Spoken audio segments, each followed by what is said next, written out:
Hey guys, welcome back. I wanted to post a review video. I've had some requests for this, and I've alluded to this purchase in a video in the past, and I wound up pulling the trigger. So yeah, let's do a review video here. This is the Canyon Ultimate CF SL 8.0. For those of you that have seen the channel before, you'll know that I have an Ultimate CF SLX 9.0. This bike that we're looking at right here, this is sort of the entry level into the ultimate range. The ultimate range within Canyon's road bike lineup is sort of their all-arounder style road bike / race bike. So yeah, let's get into a review here. I'm going to do the first half of this video is going to be a review of this bike. I've put several hundred miles on it, 300, 400, 500, I don't know. I've gone out on some A rides, or I've gone out on a single A ride. We did like 70 something miles, and so I've kind of put this bike through the paces a little bit. I've done some decent climbs that are local, and I've got a pretty good idea of what this bike is like and how it handles and the nature of this. So first half of the video, we're going to do a review here. Second half of the video, I'm going to compare this to my SLX, which costs twice as much as this bike. I could have bought two of these bikes for the price of the SLX, but that's the sport of cycling, like it or not. So let's get into some details about this bike in particular. This is a size extra small. It's the same as my SLX. I'm 5'7", got a 30-inch inseam. This is the size I should be on. Out of the box, this bike weighed 15 pounds 4 ounces. With my power meter pedals, which are not currently on the bike, but with my power meter pedals and my bottle cages, this bike weighs in a shade under 16 pounds. That's a difference of about 12 ounces between the SLX and the SL. So, I mean, just right off the bat, just looking at the most basic of metrics here, you're getting a sub 16 pound bike for $2,500. That's pretty incredible. So before we get into the review here, I need to let you know that I'm reviewing this bike as you see it right here. So Canyon made a mistake. They sent me this bike with the incorrect cockpit. This was sent to me with an 80 millimeter cockpit, 80 millimeter stem, and it has a 37 centimeter wide bar configuration. So we're going to call that an 80 370. It should have come with a 90 390, which would have matched the SLX perfectly. Canyon says that in the future this is how the bike will be sent out with the 80 370, but if that were the case, I probably wouldn't have bought the bike. I like the 90 390 of the SLX a lot, but so I'm gonna reference that 80 370 a lot probably during this video, because that definitely changes how this bike performs and my fitment, I guess, my fit on this bike. So anyways, let's get into this. If I'm gonna go down a list here real quick of like the attributes that are most obvious to me. So if I'm ranking the attributes of this bike in order from best to worst, this is how I'd go. I would put handling at the top of the list. This bike handles just like the SLX, and the handling ability of the SLX could be maybe one of the best parts of that bike. So you get race bike handling with this. It doesn't. You can throw this bike around like a race bike, but it's not twitchy, and it's still balanced, and it feels very lightweight and agile, and it doesn't take hardly any input to make this bike go one direction or the other. The handling is fantastic. It's super stiff up front. It's confidence inspiring. It's fantastic. So the second attribute, and this is a tie that is most obvious to me, is that it's an extremely efficient bike, and it's silky smooth. So the drivetrain is silky smooth. The Ultegra that came on this bike is fantastic, and the wheels roll extremely well. These, I mean, if you're just looking at these wheels, they look like just throwaway, training wheels, but they are actually sub 1,600 gram DT Swiss. They are kind of legit, to be honest. They roll up really well. They keep their speed, reasonably well given the the rim depth. These are obviously shallow wheels, but these are aluminum. They roll really well. They're stiff. They feel pretty durable. The downside is they do add a bit of a harshness to the ride, which I think could be easily counteracted with some 28 millimeter tires. But between the drivetrain, which is silky smooth, and these wheels that are for me, they're like, here in the Midwest, that's a lightweight climbing pair of wheels, sub 1,600 grams. They roll really well. It's an extremely efficient bike. That's sort of my takeaway. The third thing I noticed about this bike, and we've got another tie, this bike is lightweight and it's super stiff. It's stiff everywhere. Top to bottom, front to back, it actually might be a stiffer bike than the SLX. I'll get into what I mean by that a little bit later in the video, but this is an extremely stiff bike everywhere. I've gone on, I've ridden this bike to the gym dozens of times, and there's this steep bridge that you have to go over, and it's steep on both ends. That's how bridges work. So it's just one of those bridges where you have to put out 400 watts just to get up, and I've done that many times on this bike. It's super stiff. It's lightweight, it's stiff, it doesn't give, it's fantastic.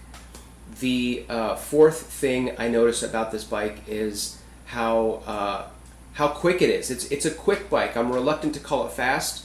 I'll get into that in a minute, but it's a very quick bike, very efficient. And then the last thing, the fifth thing I've noticed about this bike is how comfortable it is. It's not the most comfortable bike I've ever been on, but it's not uncomfortable. It's hard, spoiler alert, like comparing it to the SLX is noticeably more comfortable than this. And I used to think that the secret sauce of the SLX, the comfort levels of the SLX, was that seat post. But this has the same seat post. And so I'm thinking those carbon wheels, the DT Swiss carbon wheels that came on the SLX, are probably adding a level of vertical compliance to that bike. Whereas this bike, you have these stiff, lightweight, stiff DT Swiss aluminum wheels, which do add a little bit of a harshness to the ride. I've been experimenting with tire pressures. I'm about 152 pounds, so at a tire pressure of about 75 psi, the bike is comfortable. And when I'm kind of knocking the comfort level of this bike, a lot of the miles that I've done on this have been on the bike path, which have been, the bike path is simple, and it's like, I can do a round trip on the bike path and do 30 miles, so that's pretty good. Or I've got a loop where I go further. But if you're just on regular roads, just your normal everyday road, this is a very comfortable bike. It's great. But when you get into some like beat up places, you feel the vibration more so through this bike than the SLX. There's a noticeable difference. So what's my overall impression of this bike? Look, I think it's by all standards, it's a legitimately good road bike. It really is. It's supremely efficient. It's silky smooth. It's stiff. It handles. It has the ability to handle like a race bike. It's just out of the box. It is such a capable bike. It is remarkable how much you're getting for your money. I mean, in a lot of ways, you're getting a bare bones bike here. You're not getting disc brakes. You're not getting Di2. You're not getting race wheels. You wouldn't at this price point. That's stupid to think. But those are the bells and whistles that you get as you spend more money. I'm not sure how, outside of that, I'm not sure how you make this bike that much better. I really don't. Like, aside from changing the cockpit to something that I prefer, the 9390, and putting some race wheels on here, I don't know how you make this bike better. Well, I mean, off the bat, I'll tell you, if you're going to buy this bike and keep it as is, throw some 28 millimeter tires on this bike. It'll make, I think, a world of difference. But let's just go through the parts here real quick, because the bike is the sum of its parts. So the frame's fantastic. It's lightweight. It's stiff. They've considered aerodynamics in this design. It's reasonably comfortable. It really is. You got to play with tire pressures if you're just running the 25s, but I'd highly recommend throwing 28s on here if you leave these wheels on. Paired to the frame, you have these DT Swiss wheels. Again, sub 1,600 grams. They're stiff. They roll up really well. They are, they feel, I don't want to say bomb-proof, but they feel really durable. I mean, I don't know, yeah, whatever. They feel bomb-proof. They feel like they're stiff. They do add a bit of a harshness to the ride, but you know, that's just maybe that's just what you get with aluminum wheels. Mounted to the wheels, you have these Continental GP 5000s. Is that what they are? They're the Continental, you know, the new. I'm a big fan of the 4000s, and these are the upgraded version of the 5000s. I don't know what the literature says about these tires exactly, but I do know that my impression of these tires on the road, they're supple, they're soft, they roll extremely well, they're grippy. They're every bit as good as the 4000s, probably a little bit better. In all honesty, I'd probably buy whichever were cheaper at the store, but these tires are fantastic. And then to polish it all off, you have Shimano's Ultegra, which is just fantastic. Again, silky smooth drivetrain, just extremely efficient, lightweight, you know, quick spinning wheels. You get this super stiff, lightweight frame. It's fantastic, you know. Again, my only knock is because I'm a more aggressive rider, so my knock on this bike is that I don't like that 80 millimeter stem paired to the 37 centimeter wide bar configuration. I don't like, it's too conservative for me. But I'll tell you this, if you're doing base miles, this is an extremely comfortable bike. You can just kind of be out on the hoods and just kind of relaxing and just, you know, putting some miles into your legs, and that's great. So yeah, just overall, just a really fantastic bike. If I'm calling a spade, I think this is a fantastic bike for the intermediate level cyclist. And that's not, and I'm saying that strictly because of that riding position. It's not like this isn't a very capable bike, because it really is. But I do think this is a bike meant for that cyclist who has probably been riding around their aluminum bike for a couple years, and they've decided that they want to invest in something better. They want to enjoy the niceties and the efficiencies of carbon, and this is a bike that's targeted at that audience. And right out of the gate, this bike, for that intermediate level cyclist, you know, I think at this price range, a lot of times your first inclination is like, how can I make this bike lighter? How can I make it better? You're already under 16 pounds with your pedals, with your bottle cages in this size extra small. How much lighter do you need a bike to be? If you're trying to lighten up a 16-pound bike, you need to hit the trainer or the gym. You know, it's like, this is plenty light. This is gonna make this bike is not your weak point, unless you know the riding position doesn't work for you. But out of the box, that intermediate level cyclist can hit those charity rides, and they can dance up the climbs, and they can murder the descents and eat up the road in between. It's just such a capable bike that is just ready to go. Again, the intermediate cyclist is also the cyclist that goes out on the B group rides. Here in the States, if you go to a bigger group ride, chances are it'll split up into at least two groups. You got the A ride and the B ride. The A ride, let's say the A ride, they go 50 total miles, and they average maybe like 20 to 22 miles an hour. The B ride will go fewer miles, so they'll go maybe like 35 miles, but they'll average like 18 to 20. And the B ride still has their spirited sections. I mean, those guys like to get on it too, but overall the pace is just a little bit lower, and they're not trying to like drop each other. Where the A ride, you put some hurt into your buddies out there, which is kind of fun. But this is a perfect bike for the B rider. Like I said before, I took this out on an A ride in the middle of winter, and we were getting on it a little bit, and I just found that because of the riding position alone, it was a little bit hard to ride this bike super aggressively. And then, you know, with a group like that, and maybe it's indicative of my fitness, but like deeper wheels help. So it is what it is. Deeper wheels help. So let's compare this to the SLX. Let's talk about handling. We'll talk about comfort. We'll talk about stiffness. Well, I mean, just on the highest level, the SLX is an outright race bike, and this is a bike intended for the intermediate level cyclist. So the riding position is the thing that largely dictates why I'm saying that. I don't necessarily notice anything within like the frame or whatever that makes the SLX the racier bike. The SLX just has deeper wheels. It's got the more aggressive cockpit, and it just, when you're riding it, the overall impression, your overall sensation is just like, oh, it's a higher performance racier bike. That's it.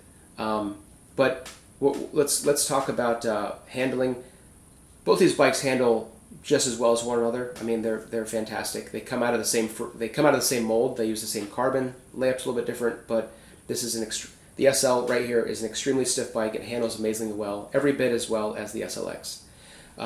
As far as comfort goes, as I mentioned before, the SLX is noticeably more comfortable. I was seriously on the SL for about 30 seconds out in front of my place, riding on a pretty good road, and I'm like, oh, yeah, this isn't quite as comfortable as the SLX. And I think it's just, I've got some rough areas at the end of my driveway and then go up into the road, which is fine. But it didn't take me long to realize that there was a difference between the two bikes in terms of comfort. Again, I think that if you swapped out these tires and you went to 28 millimeter tires, that fixes any and all problems. And again, like, if the average carbon bike is a level of 5 in terms of comfort, this is at least a 5, maybe a 6. And I would say the SLX, I don't know, it's a race bike, but I mean the SLX is probably a level 8 out of 10. Like, it's fantastic.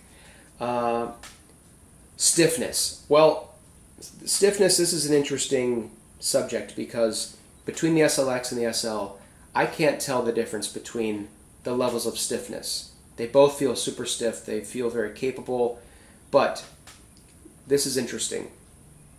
The SLX feels like the livelier ride. And I'm not talking about when you're doing 25, 28 miles an hour. I'm talking about your first couple pedal strokes. You just feel like the SLX is giving you something back. And again, there's a 12-ounce difference between these bikes. This bike, what is it, $2,500, 16 pounds? You drop 12 ounces by spending twice as much with the SLX. The 12 ounces isn't why the SLX feels a little more lively, and I'm not sure what that reason is. So I did a little bit of a deep dive on frame stiffness and bottom bracket stiffness, and I came across this great podcast. I'm going to link it in the description below. I'm not affiliated with it whatsoever, but it was enlightening. The reason why I did sort of a deep dive is because I can't tell the difference between these bikes in terms of their stiffness. Neither of them feel like they're giving whatsoever. Like, you get everything out that you're putting into these bikes, except the SLX. Excuse me. The SLX does feel like it gives you a little bit more. It's weird. So, this podcast was talking about frame stiffness, and they were basically saying that. They have these bike engineers on there. There's a host, a couple bike engineers, bike designers, whatever. And these engineers, right out of the gate, immediately agreed that ultimate levels of bottom bracket stiffness and frame stiffness isn't necessarily the goal of bike manufacturers. And it's because an incredibly stiff bike isn't necessarily desirable. That's what they were saying. But they also sort of followed that up with this thought that, like, frame stiffness is really an individual thing. You as a rider, are you casual? Are you a racer? Are you aggressive? That is your ability, the power that you put out, your cadence, all these things dictate what kind of frame that you're going to mesh well with. And that was really the concept they kind of kept going back to, this idea that you are in sync with your frame. Your cadence, the power. They kept kind of talking about this concept of planing, where you have a boat that's just kind of in the water, it's cruising along, and once it gets up to speed, it sort of lifts out of the water, and things kind of sync up. And essentially, the only thing that's in the water is the prop, and it's just zipping along, being super efficient. And they kept kind of going back to that idea of planing. You as a rider kind of syncing up with your bike. And there is no sort of magic frame stiffness, Newton pounds. Like there is no magic number. It's you and your bike. And they said the only way to kind of get to the bottom of what works best for you is to go to your local bike shop and take out a bunch of bikes and ride them. And the ones that feel liveliest, the ones that feel like they're working with you instead of against you, those are obviously those are the bikes you want to be buying. And believe it or not, like the ones that feel like they're working with you, they might not be the stiffest frames on paper. They also cited this interesting example. Imagine you're jumping rope on a concrete floor versus jumping rope on a sprung gym floor. The concrete floor isn't giving anything to you, but it's not taking anything away. Whereas the sprung gym floor, once you kind of get going, the floor can almost aid you along. And that is a good example of why I think maybe the SLX is the livelier bike here. I said this before, top to bottom, front to back, the SL might be the stiffer bike, but the SLX might have some flex built into the frame in a beneficial way, where it seems to aid you along. This is an interesting thing. In that podcast, they talked about in the lab when a frame flexes, like they put power into a flexi frame, the frame flexes, but when the frame flexes back, it tugs on the chain. So if you can think about these frames being sort of a way to store energy, like a spring, sure, there's going to be some heat generation and you're going to have some power loss because of that, but how much is debatable. But it's almost as if, so when the frame flexes back, I guess when does it flex back? Does it flex back at a beneficial part of the pedal stroke for you as a rider, as an individual? And that's going back to that concept of you sort of syncing or planing with a bike. I just think I maybe sync up or plane better with the SLX. There's just a little bit of maybe frame flex. Maybe it's the seat stays or something that flex just the smallest amount, where it feels like it kind of stores a little energy and then gives it back to me at a perfect point in the pedal stroke, and it just seems to aid me along. Whereas the SL just feels like a stiff bike, top to bottom, front to back, and it's fantastic. So that's my listen to the podcast. I sort of summarized a little bit. They do some blind tests which are fantastic, and it'll really open your eyes to frame stiffness and bottom bracket stiffness. We all think that like a stiff frame is good, a stiffer frame must be better. That's not necessarily the case, according to these engineers, which they're a lot smarter than all of us. So then again, like I'm comparing these bikes, and it's not an apples to apples comparison. The SLX has carbon wheels. The SLX has the more aggressive cockpit. Like I will at some point down the road post another review video where I put the carbon wheels on this bike, and Canyon is going to make it right. They are sending me the 9390 cockpit, which this bike should have come with, and I'm going to send this 8370 back to them. And so at that point, I'm going to swap the carbon wheels over to this bike. I'm going to have the more aggressive cockpit, and I'll do another review. And at that point, I'm really reviewing the difference between the frames, because the difference between Dura Ace and Ultegra is like negligible. I can't tell the difference. Ultegra is amazing, and this bike as a whole is fantastic. But you know what? I just thought of something. I'm going to throw the carbon wheels on this bike, and just to see how it looks. So give me a minute. Holy crap. That looks incredible. Doesn't it? Like, that looks like a proper race bike. Good Lord. So I've actually not switched these wheels over.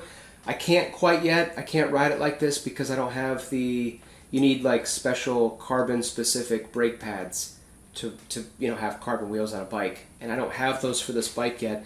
But this is how I intend to race this bike. And maybe I didn't mention this earlier. The only reason I bought this bike is because the SLX is an expensive bike, and I don't want to wreck that in a crit and break it.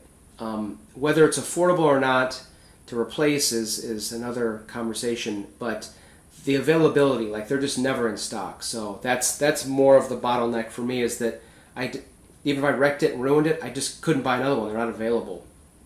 So that's why I bought the SL here, because it looks like on paper a super capable bike, and it is a super capable bike.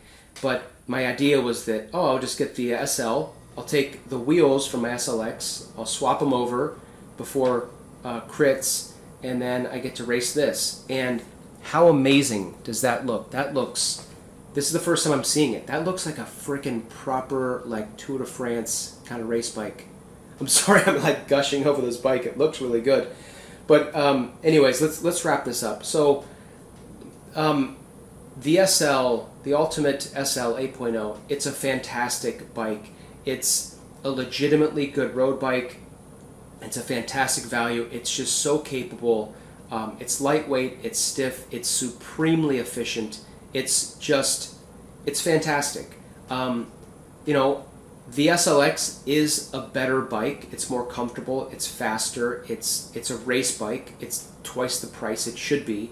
But the difference, I think, is a little bit nuanced to some degree. It's hard to kind of compare the bikes because the riding position is a little bit different, the wheel set's a little bit different. But I'm thinking like if my brother, a non-cyclist, either of them, if they were to get on the SL and then get on the SLX, ride them like around the block or something, I think both brothers would probably prefer the SL because of the riding position. It's less aggressive and it's more comfortable for the long haul. But if you are that more powerful rider, that's where the SLX sort of that's where it shines. And anyways, the SL should have come with that more aggressive cockpit. So anyways, I'm really excited to review this bike in the future. Look for a video down the road where I ride the bike as you see it right here, but the cockpit will be the one that should have come with the bike originally. So I hope this was helpful. If you have any questions, put them in the comments below. I did my best to sort of cover every aspect about this bike. I really like the SL. It's a fantastic little bike. It's very capable, and I would highly recommend it, especially for the price. So be safe out there, guys. Thanks.